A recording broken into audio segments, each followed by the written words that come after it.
What's going on, guys? Boss Up A6 here, back sharing a video, and today I have another collection update video for you guys.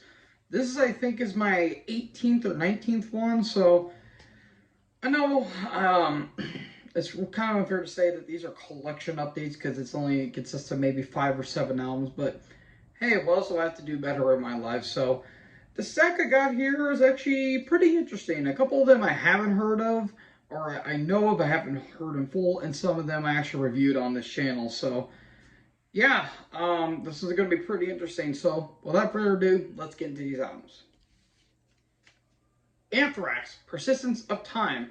This is I want to say the 2020 remaster of this band's fifth studio album from these New York thrash legends. And yeah, it's a 2 disc as well.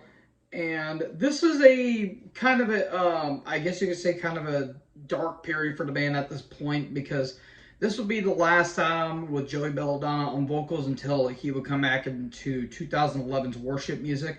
So he would be out of the band for basically about 20 years.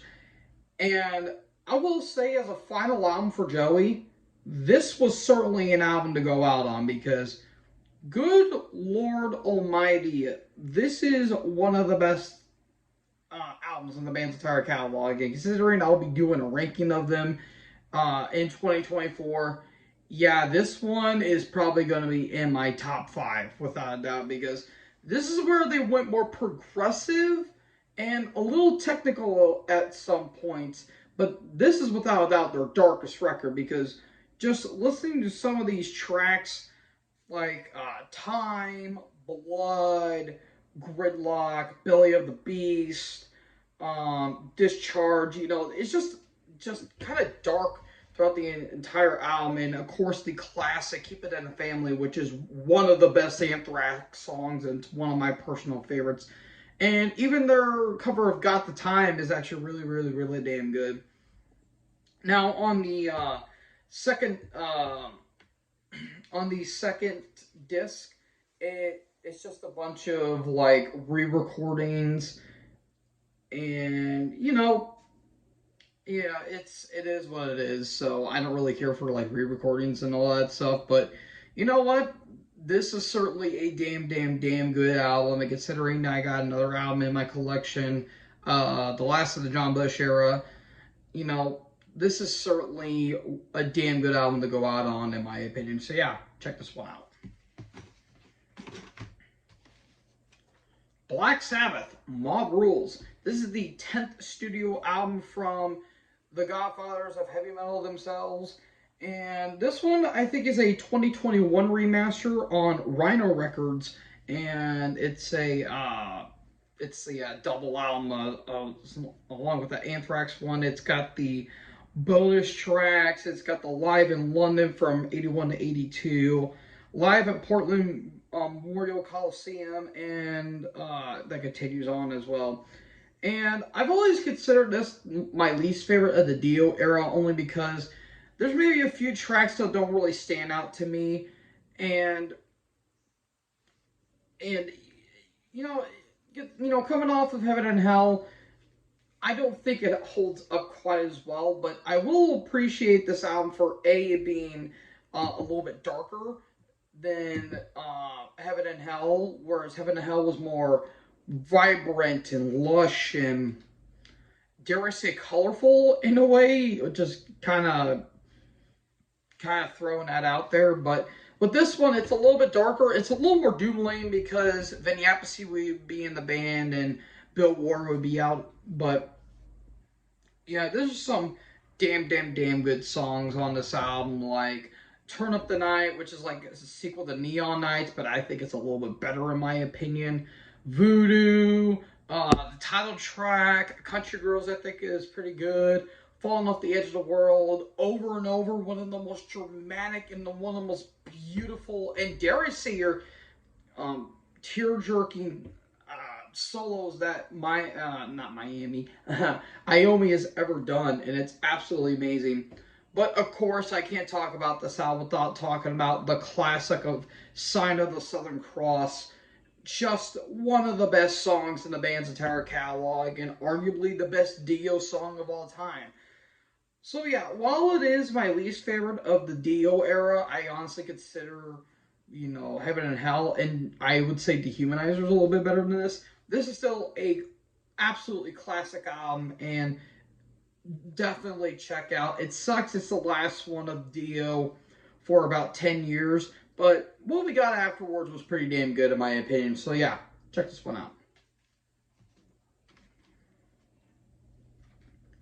Death Symbolic. This is the sixth studio album from the godfathers of death metal themselves. And this one to me has always been kind of a divisive album in my opinion because some of these songs are absolutely standouts in Death's entire discography. But to me, it's always been one of the weaker albums in my personal opinion, only because I think it's a little inconsistent, at least in my eyes. But there's still some phenomenal songs on this album, like the title track, of course, Zero Tolerance, Empty Words, A Thousand Eyes, Without Judgment, Misanthrope, Crystal Mountains, absolute classic. And then you get songs like Sacred Serenity, and I know a lot of people really like Perennial Quest. I just think that song's just okay. The problem I have with this album, in my personal opinion, it, it just, I don't know, like, the production's more polished, it's more groove oriented, in the vein of, like, a little bit of, like, Pantera in the way, and this did come out in 95, so, death metal was started transforming into that groove metal in a way, but I mean, it's not bad. I mean, I really do enjoy this album, and with Death, it can be interchangeable, but I don't know. This always has stuck as just middle of the road for me. I honestly like the Sound of Perseverance a lot more than this album in some ways, but there's still some really damn good tracks, and I'm not going to deny it. But I mean, it's Death. Chuck is an absolute legend and an absolute genius. May he rest in peace. And yeah, even though I don't hold it in high regards as one of my personal favorite Death albums, I still think it's really damn good. So yeah, check this one out. Dismember, The God That Never Was. This is I want to say, the seventh studio album from these Swedish death metal legends, the beginners of, or I guess you say the pioneers of Swedish death metal, along with Entombed. Again, I haven't heard a full Dismember album, and lo and behold, this was the last Dismember album I actually got. This is the last one I got, and I forgot to mention this on Death with Symbolic. I also have all the albums for Death as well, so I collated two catalogs in one video. Yay! Killing two birds with one stone, I guess. So yeah, again, I'll have to check this one out, but I mean, there's some pretty interesting songs, like the Tyler track, Shadows of the Mutilated looks pretty cool. Phantoms of the Oath, Into the Temple of Humiliation, that sounds pretty interesting. Yeah, there's some interesting looking songs, and this is the 2023 remaster on Nuclear Blast.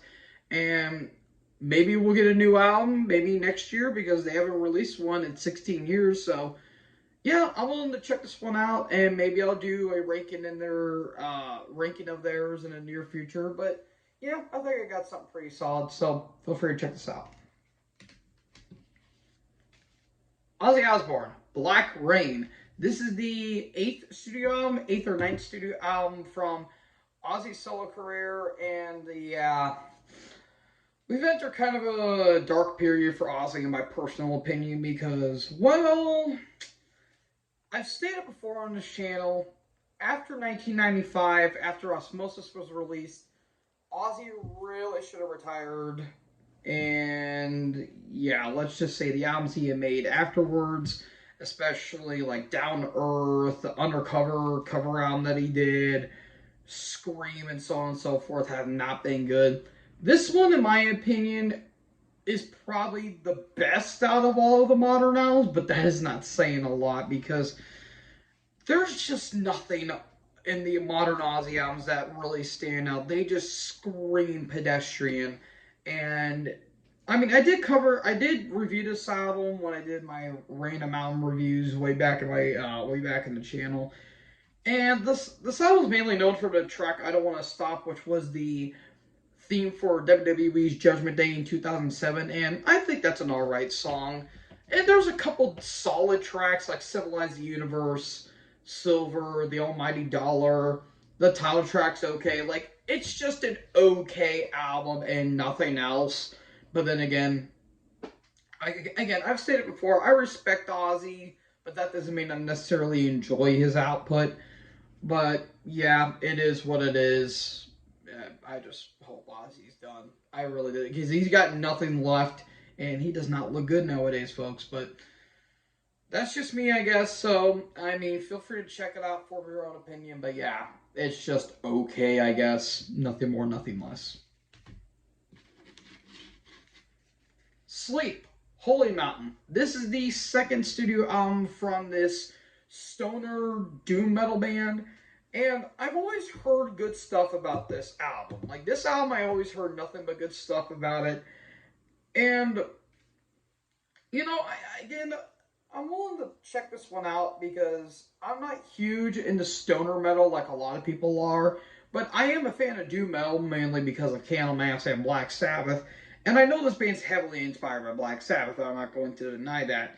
But, you know, I'm willing to check this one out. I mean, they're all smoking weed on the back, so I guess that's cool. I hear there's some good tracks like Dragonaut, the title track, Inside the Sun, I guess Evil Gypsy, Solomon's Theme. Like, I heard there's some solid tracks on this album, and actually, funnily enough, I'm looking here on Wikipedia, the songs Dragonaut and Some Grass are used in the 1997 Harmony Korine film Gummo, so cool, I guess? I don't really know. But yeah, again, I'm not really huge into stoner doom metal as a lot of people are, but I'm willing to check this out. And even the guy that I got the albums from at the record store, he was like, you know what? Feel free to check it out because this is really damn good. And I'm like, all right, I'm willing to check it out. So, form your own opinion, and if I got something good, let me know in the comment section below. And finally, my last album, Sodom, M16. This is the 10th studio album from this German-based thrash metal act, German thrash legends in my personal opinion. If you guys have seen my Sodom ranking, you guys know this is my number one. This is my favorite album of theirs. And I'm going to say right here, right now, folks, this is my favorite thrash metal band and album all time. No question about it. Yes, I like this more than Slayer's South of Heaven, Metallica's Ride the Lightning, Testament's Titans of Creation, Exodus's Shovelheaded Kill Machine. I like it all. Like, I like this all than those albums.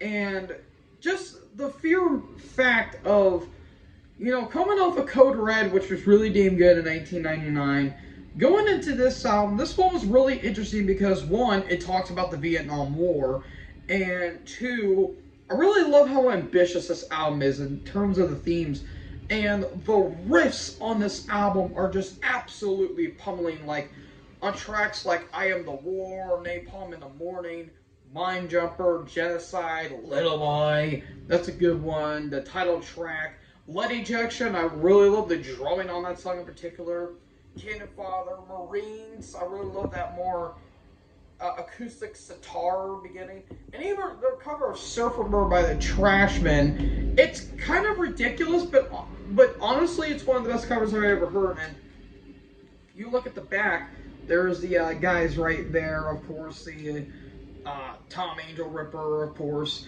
And hell, even during, I think, touring on this album, when they were actually going to go on a plane, they had the bullet vest, and they kind of had, they had the M16 assault rifle. While they were going through customs, people thought that an attack was about to happen. They're like, no, this is all for a show and all that stuff. And I think they still got kicked out of the airport for it, but I thought that was absolutely hilarious.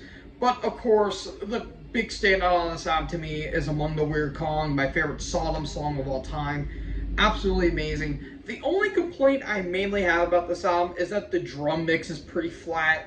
It's pretty damn weak, but I kind of like it for how raw it is, but this is 2001. It could have been updated a little bit more. The remasters aren't really better, but still absolutely amazing stuff, and even that album artwork looks awesome too.